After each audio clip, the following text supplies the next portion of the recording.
PGA Life member. I live in Colorado Springs now. Most of you know me from my career at Riverdale. I've been on our board of directors off and on since 1991.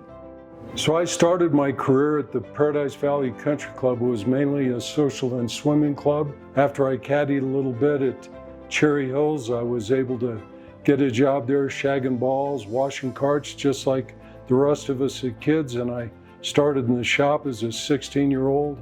From there, I worked for Bill Mateer while I was going to college at Colorado State University.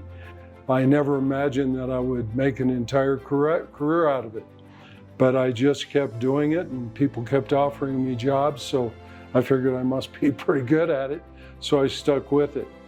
Then about the time I was in my late 20s, I found out I really had a passion for the golf business, and I just loved it.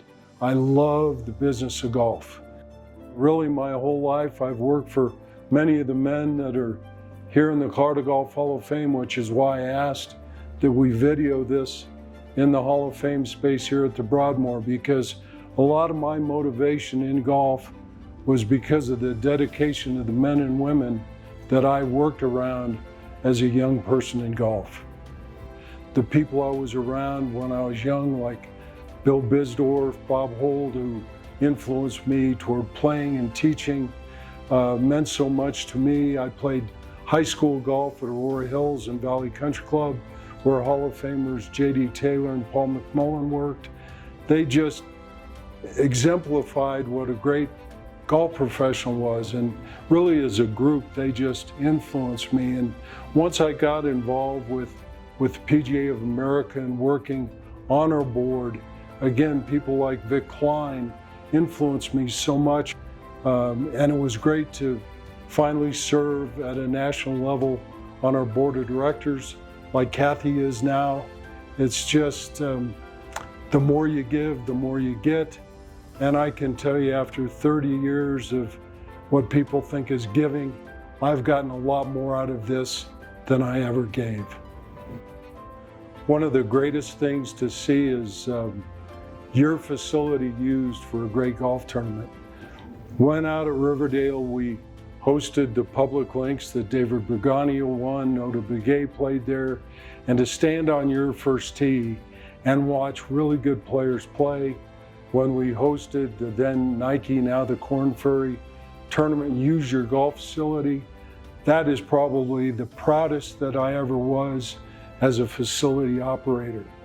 As a PGA professional, I think the most pride I've ever had is when I think of what our section has done, producing the multiple award winners we have, what we've done in leadership.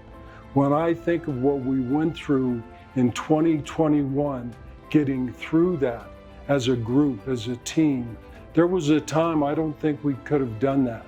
But we have developed the kind of leaders that we can do that, which makes me, as one of our older leaders, very, very proud, because we've developed the kind of leaders and the kind of PGA professionals that can do that. And that is my proudest moment. It's been one of the thrills of my life. I mean, a lot of the best friends I have in the world are associated with the PGA. A lot of challenges that we faced that I've been able to be part of solving have been a lot of the fun of my life. It's a challenge at times, but ultimately getting through a lot of things, the people that I've met, it's such a highlight to have friends across the country. Because you're a PGA member, you can't replace things like that. It's been fantastic for me, for my wife Doyle. We've had fantastic experience. It's been a lot of fun. I'm really thankful, and again, the word that I keep thinking of is I'm just overwhelmed and really appreciative. Thanks.